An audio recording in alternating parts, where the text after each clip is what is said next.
Welcome to Guidely quick revision series जो PPB के लिए आपके लिए चलाई गई है। सारे मॉड्यूल्स इस सीरीज़ के अंदर कवर करवाए जाएंगे। आपके ए बी सी डी चारों मॉड्यूल से रिलेटेड जितने इंपॉर्टेंट कॉन्सेप्ट्स हैं वो सारे एमसीक्यूज़ के थ्रू इस सीरीज़ के अंदर आपके लिए कवर करवाए जाएंगे। Principle and practices of banking book के, ठीक है, अलग अलग बुक्स के सारे आपके लिए पेपर से पहले लाए जाएंगे। चिंता मत कीजिए, गाइडली आपके लिए तैयार है। National automated clearing house was implemented by NPCI 4। किस चीज़ के लिए इम्प्लीमेंट किया गया था?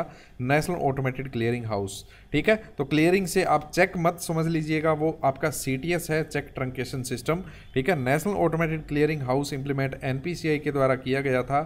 वो जो हाई वॉल्यूम इलेक्ट्रॉनिक ट्रांजैक्शंस होती है, जैसे कोई इंटरेस्ट की पेमेंट होनी हो, ठीक है, या डिविडेंड्स पे होने हो, कोई किसी भी तरीके की सैलरी जो है रिपीटेटिव है जो नेचर के अंदर और हर महीने या हर क्वार्टर पे की जाती हैं, तो उस तरीके की ट्रांजैक्शंस को हाई वॉल्यूमिक जो इलेक्ट्रॉनिक ट्रांजैक्शंस हैं उनको ऑटोमेटिकली ट्रांसफ़र करने के लिए, वो ट्रांजैक्शंस को ऑनर करने के लिए ये नेशनल ऑटोमेटेड क्लियरिंग हाउस का निर्माण किया गया था। तो आंसर बनेगा ये।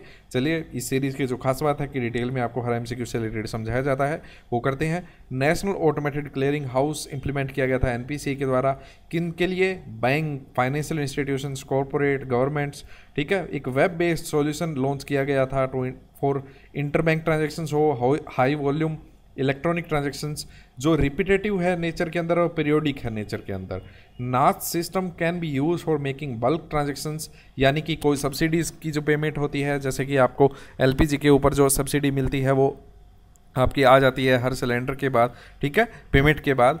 तो सब्सिडीज़ जो हैं वो भी इसके थ्रू की जाती है, या अलग अलग सब्सिडीज़ पीएमईजीपी की या किसी भी तरीके की आपकी सब्सिडीज़ हैं, या डिविडेंड्स हैं, शेयर मार्केट के अंदर इंटरेस्ट की पेमेंट है, या सैलरी है, पेंशन है, ठीक है। तो ये जितने भी तरीके की सैलरी, पेंशन वगैरह है, तो इस तरीके की सारी जो बल्क ट्रांजेक्शन्स है वो नाच के थ्रू ही की जाती है। इलेक्ट्रॉनिक जो पेमेंट्स हैं, जो कलेक्शन का भी काम है वो नाच करता है, जैसे कि आपके इलेक्ट्रिसिटी बिल की पेमेंट हो गई, वाटर की हो गई, लोन की हो गई, इन्वेस्टमेंट जो म्यूचुअल फंड के अंदर आपकी हर महीने की आप इन्वेस्टमेंट करते हैं, सिप लगा रखी है, इंश्योरेंस का प्रीमियम है, तो सारा ओनर करने का काम करता है national automated clearing house. Next है केवाईसी से रिलेटेड। बताइए कि 3 तरीके के आपको पता है कैटेगराइजेशन है, लो रिस्क, मीडियम रिस्क और high risk. Low risk customer को हर 10 साल के अंदर एक बार जो केवाईसी अपडेशन करवाना मैंडेटरी है। वैसे ही मीडियम रिस्क के कस्टमर को 8 साल में एक बार, क्योंकि रिस्क इसमें थोड़ी सी बढ़ जाती है, और हाई रिस्क में क्योंकि सबसे ज़्यादा रिस्क होती है तो 2 साल में एक बार बैंक में आके केवाईसी अपडेशन करवाना ज़रूरी होता है, ठीक है। तो आंसर क्या बनेगा आपका? KYC is required to be done for low risk every 2 years, जी नहीं, एवरी 10 ईयर्स आएगा। हाई रिस्क के लिए एवरी 10 ईयर्स, जी नहीं, एवरी 2 ईयर्स आएगा। मीडियम रिस्क के लिए एवरी 5 ईयर्स, जी नहीं, 8 ईयर्स आएगा। हाई रिस्क के लिए एवरी 2 ईयर्स, बिल्कुल ठीक बात है। आंसर बनेगा आपका ओनली 4, ठीक है। तो ओनली 4 आपका आंसर बनेगा। Periodic updation of KYC should be carried out at least once in every 2 year for high risk customer, every 8 years for medium risk and once in every 10 years for low risk customers. Lien से related आपने term सुनी होगी। लियन से related जो इसकी definition क्या है? लियन, इसका आंसर मैं बता देता हूँ आपका। ये मूवेबल, ये आपका डेफिनेशन होगी राइट टू सेट ऑफ वाली, तो ये भी नहीं बनेगी, ठीक है, कि किसी एक अकाउंट में अगर पेएबल है, किसी में ड्यू है, तो आप रिकवर कर सकते हैं। ये मूवेबल प्रॉपर्टी के लिए होता है लियन, ठीक है।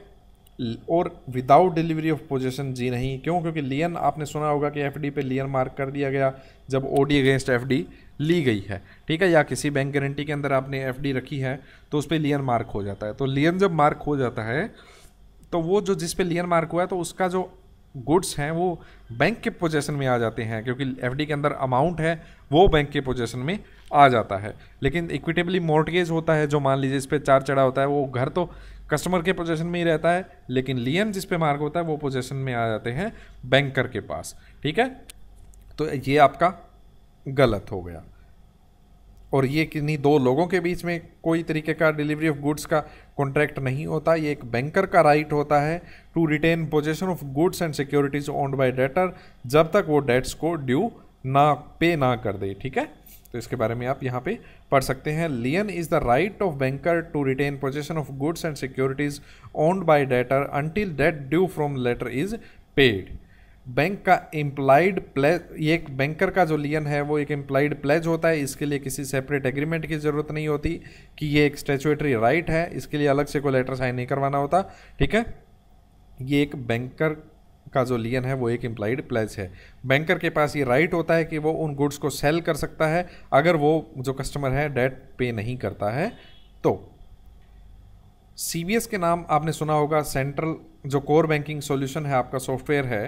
ठीक है, वो कौन कौन से सॉफ्टवेयर सीबीएस की कैटेगरी में आते हैं? फिनेकल है, बिल्कुल है, ये इन्फोसिस के द्वारा जनरेट किया गया था।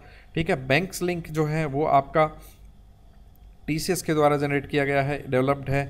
फ्लेक्स क्यूब आपका ओरेकल के द्वारा। ठीक है, तो ये all of the above is the answer. CBS core banking solution एक ऐसा प्लेटफॉर्म है जहां पे communication technology and information technology को मर्ज किया गया है टू सूट कोर बैंकिंग की जो नीड है उनको पूरा करने के लिए। Under CBS client software is installed at different branches and bank to connect server, जो सेंट्रल सर्वर है उसके साथ कनेक्टेड रहती है और बैंक्स जो है अपने एक दूसरे के साथ कम्युनिकेट करते हैं इसके थ्रू। ठीक है, आशुतोष जो एक एजीएम है यावतमल डिस्ट्रिक्ट महाराष्ट्र के अंदर, उन्होंने डिसाइड किया है computerisation at his regional and head office level. Head office level और रीजनल ऑफिस के ऊपर कंप्यूटराइजेशन करने का इन्होंने डिसीजन लिया है। तो इससे वो क्या कर पाएंगे? तो आंसर बनेगा आपका, वो डाटा स्टोर कर पाएंगे, एनालाइज कर पाएंगे और रिट्रीव कर पाएंगे जो वो डाटा जो ब्रांचेस से उन्हें रिसीव हुआ है या होना है। ठीक है, तो मेन ऑब्जेक्टिव जो है कंप्यूटराइजेशन का ब्रांच लेवल के ऊपर should be to improve customer service. Branch level पे कस्टमर सर्विस को करना है, लेकिन रीजनल और हेड और ऑफिस के ऊपर क्योंकि कस्टमर की डीलिंग नहीं होती तो कस्टमर सर्विस को इम्प्रूव करने के लिए नहीं होता, बल्कि उसका मतलब जो होता है कंप्यूटराइजेशन का सीधा सीधा मकसद जो होता है वो ये होता है कि डेटा को रिसीव करना, स्टोर करना, एनालाइज करना कि उस डेटा को कैसे कस्टमर सर्विस को इम्प्रूव करने के लिए ब्रांचेस यूज़ कर सकती हैं या पॉलिसी कैसे फॉर्मुलेट की जा सकती है इम्प्रूवमेंट के लिए बिजनेस के अंदर। जो रिलेटेड पार्टीज़ की जो ट्रांजैक्शंस होती हैं वो किस अकाउंटिंग स्टैंडर्ड के थ्रू रिपोर्ट करनी होती है एंटिटीज़ को। ठीक है, तो पहली बात तो रिलेटेड पार्टीज़ आपको पता होनी चाहिए। आंसर तो बनेगा आपका अकाउंटिंग स्टैंडर्ड 18। और रिलेटेड पार्टीज़ कौन सी होती है वो जान लीजिए। अकाउंटिंग स्टैंडर्ड जो है 18 है वो अप्लाइड होता है in reporting related party relationship या transactions between reporting enterprise and its related parties. तो ये बताना पड़ता है कि हमारी ये रिलेटेड पार्टीज़ थी, इनके बीच में हमने ये ट्रांजेक्शन्स की है। ठीक है, रिलेटेड पार्टी किसे बोला जाता है? उन्हें बोला जाता है रिलेटेड पार्टी जिन्होंने किसी भी टाइम ड्यूरेशन के अंदर रिपोर्टिंग पीरियड जो होता है उसके अंदर किसी भी एक पार्टी ने कंट्रोल किया हो दूसरी पार्टी को। ठीक है, या एक सिग्निफिकेंट इन्फ्लुएंस दिखाया हो किसी भी फाइनेंशियल या ऑपरेटिंग डिसीजन के अंदर। ठीक है, सीजीटीएमएससी क्लेम आपने सुना होगा कि सीजीटीएमएससी गारंटी मिलती है बैंक्स को या फाइनेंसिंग जो इंस्टीट्यूशंस, फाइनेंसिंग एजेंसीज जो हैं उनको कि अगर लोन ख़राब हो गया तो पेमेंट आपको हम कर देंगे। ठीक है, उसकी एक फ़ीस पे करता है, कस्टमर जो है वो बियर करता है उस फीस को क्योंकि वो अपनी कोलेटरल प्रोवाइड नहीं करवा रहा है, इसलिए सीजीटीएमएससी गारंटी ले लेता है। तो एनपीए होने के कितने टाइम के बाद के अंदर अंदर ये गारंटी इन्वोक की जा सकती है, कितना परसेंटेज इसके अंदर पेमेंट मिल जाएगी फाइनेंसिंग इंस्टीट्यूशन को रीफाइनेंसिंग एजेंसी के द्वारा सीजीटीएमएससी कवर के अंदर। ठीक है, तो पहली बात ये आपको पता होना चाहिए, ये 3 इयर्स आपका आंसर बनेगा। ठीक है, और जो आपकी अमाउंट है वो 75% जो है वो मिल जाएगा और 25% रिकवरी के बाद मिलेगा। ठीक है, तो 75% जो है वो आपको इमीडिएटली 1 मंथ के अंदर 30 डेज़ के अंदर मिल जाता है। ठीक है, अगर क्लेम को ऑर्डर के अंदर और कंप्लीट पाया जाता है कि डॉक्यूमेंट सारे सही थे, साइन करवाए गए थे कस्टमर के द्वारा। ठीक है, और जो एनपीए है वो डिक्लेयर मान लीजिए कि 15 फेब को हो गया। ठीक है, तो जनवरी से मार्च वाला ये क्वार्टर हो गया ना। ठीक है, इस क्वार्टर के अंदर कोई एनपीए हुआ है तो इस क्वार्टर के अंदर जितने भी एनपीए है वो इसके अगले क्वार्टर के अंदर रिपोर्ट करने होते हैं, पोर्टल के ऊपर मार्क करने होते हैं। ठीक है, और 3 साल के अंदर अंदर एनपीए से 3 साल के अंदर अंदर गारंटी को इन्वोक किया जा सकता है और रिकवरी करवाई जा सकती है। ठीक है, और ये ऑब्वियस सी बात है कि रिकवरी का जो एक्शन आपने लिया होना चाहिए, एक नोटिस, लीगल नोटिस हो गया जिसमें आपने टोटल जो आउटस्टैंडिंग है वो डिमांड की हुई होनी चाहिए। तो ये बेसिक नेसेसिटीज़ हैं जो आपको गारंटी इन्वोक करने से पहले करनी होती है। सेल्फ हेल्प ग्रुप के जो रजिस्ट्रेशन है वो मैंडेटरी है, लेकिन आपने सुना था कि मैंडेटरी नहीं होता, आपने सुना था वो बिल्कुल सही सुना था, आधा सुना था पार्शियली ट्रू था वो। अगर 20 मेंबर्स तक के सेल्फ हेल्प ग्रुप्स हैं, जो कि नॉर्मली होते ही हैं, 20 तक ही होते हैं लगभग, लेकिन उससे ऊपर अगर है कोई, ठीक है, 21वां मेंबर अगर होता है किसी में, ठीक है, तो वो आपको रजिस्ट्रेशन मैंडेटरी है, ठीक है। Normally members in A self help group should not exceed 20, otherwise registration becomes compulsory. 10 से 20 लोगों तक का ये ग्रुप होता है, एक वॉलेंटियर एसोसिएशन होता है, पुअर जो इकोनॉमिक सोशियो इकोनॉमिक बैकग्राउंड जिनका सेम होता है, कॉमन गोल होता है, वो एक ग्रुप बनाते हैं, उसे सेल्फ हेल्प ग्रुप बोला जाता है। All complaints under the RBI Integrated Ombudsman Scheme 2021 are received at CRPC Central Receipts and Processing Center, New Delhi. The statement is false. क्यों? क्योंकि यहाँ पे ये आंसर आएगा चंडीगढ़, ठीक है। पहले तो क्या होता था कि आपको अलग जिस जुडिशियल ऑफिस के अंदर वो आपका ब्रांच या बैंक का ऑफिस पड़ता था, वहीं आप उस टेरिटोरियल जुरिडिक्शन के बैंकिंग ओम्बड्समैन को अप्रोच करते थे। लेकिन आज की डेट में इंटीग्रेटेड ओम्बड्समैन स्कीम है, इसमें क्या होता है कि चंडीगढ़ के अंदर सारी कंप्लेंट्स वो जो है रिसीव की जाती है, बाद में वो कंसर्न्ड ओम्बड्समैन को फॉरवर्ड की जाती है इस सेंट्रल जो रिसीट एंड प्रोसेसिंग सेंटर है उसके द्वारा, ठीक है। ये कहाँ पर है ये आपको पता होना चाहिए। Where loss of content of locker is due to such incident or attributes to fraud committed by bank employee, bank की एम्प्लॉयज़ की वजह से अगर कोई किसी को नुकसान हुआ है लोकर के कंटेंट को, तो बैंक की लाइबिलिटी बनती है एक अमाउंट पे करने की, जो कि अमाउंट डिसाइड किया जाता है एनुअल रेंट जो था उस सेफ डिपॉजिट लोकर का उसके साथ, ठीक है, लिंक किया गया है। तो वो कितना अमाउंट जो है वो बैंक पे करेगा, कितना amount, 10 times of annual rent of locker या 25 या 50 या 100, तो आंसर बनेगा आपका 100 टाइम्स उसको पे किया जाएगा। अगर 2000 रुपये किसी का रेंट था तो आपको 2 लाख रुपए उस कस्टमर को पे करने हैं, ठीक है। नेक्स्ट है bank provide safe deposit locker to customer for use on lease basis, एक रेंट पे आप करते हैं। Bank not liable for any damage or loss of content for locker arising from natural calamities or act of God, जैसे कि अर्थ quake हो गया, flood हो गया, लाइटनिंग हो गई, थंडरस्टॉर्म, इनकी वजह से अगर कोई नुकसान हुआ है तो बैंक पे नहीं करेगा कुछ भी आपको, ठीक है। लेकिन अगर बैंक के एम्प्लॉय की वजह से कुछ हुआ है कोइंसिडेंट की वजह से, तो बैंक की लाइबिलिटी है कि वो आपको 100 times of the prevailing annual rent of safe deposit locker वो आपको पे करेगा। CTS जो चेक ट्रंकेशन सिस्टम है वो यूज़ करता है एक इलेक्ट्रॉनिक इमेज जो चेक की पेमेंट के लिए। तो ये जो कॉम्बिनेशन होता है इमेज का, वो किस कॉम्बिनेशन के अंदर होता है, ठीक है।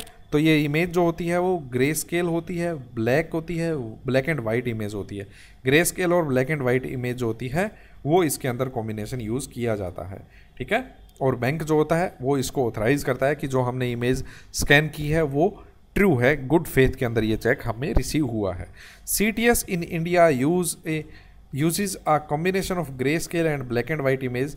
3 images need to be taken of each check. हर चेक की फ्रंट जो है वो ग्रे स्केल होता है और फ्रंट ब्लैक एंड वाइट होता है, बैक ब्लैक एंड वाइट होता है। तीनों इमेज ली जाती है और तीनों से जो स्पेसिफिक स्कैनर्स हैं उनके थ्रू ये ली जाती है, ताकि किसी भी तरीके की अगर फोर्जरी हो या साइन के अंदर मिस्टेक हो तो वो जल्दी पकड़ी जा सके, ठीक है। जो प्रेजेंट कर रहा है बैंक CTS के अंदर चेक, वो डिजिटली साइन करता है कि इमेज और डेटा जो है वो हमारा जो है, जो हमारे पास है वही सिस्टम के अंदर हमें दिख रहा है, ये हम कंफर्म करते हैं।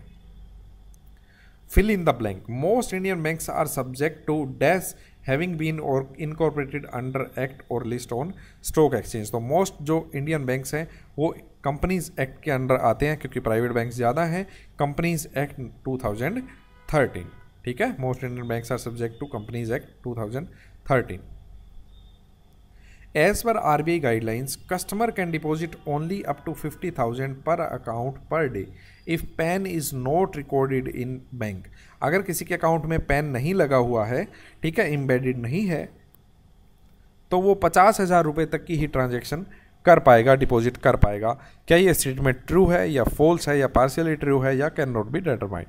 तो आंसर बनेगा आपका फॉल्स। क्यों? क्योंकि अगर पैन रिकॉर्डेड नहीं है CBS के अंदर, बैंक के अंदर पैन फीड नहीं है अकाउंट के अंदर, तो वो अमाउंट जो है 50,000 नहीं है बल्कि 49,500 है, ठीक है। तो ये हो गई फॉल्स और एज पर RBI guideline customer can deposit only up to 49,950 rupees है, ना कि 49,500। ये 49,950 रुपये आप पे कर सकते हैं, 49,960 रुपये आप नहीं कर पाएंगे।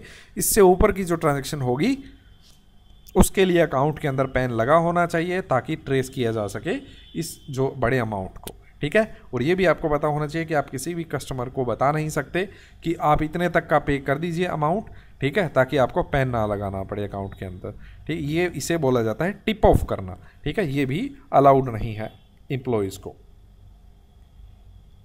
नेक्स्ट है DSCR, debt service coverage ratio. Debt service coverage ratio, पहली बात तो पता होना चाहिए कि आपको है क्या।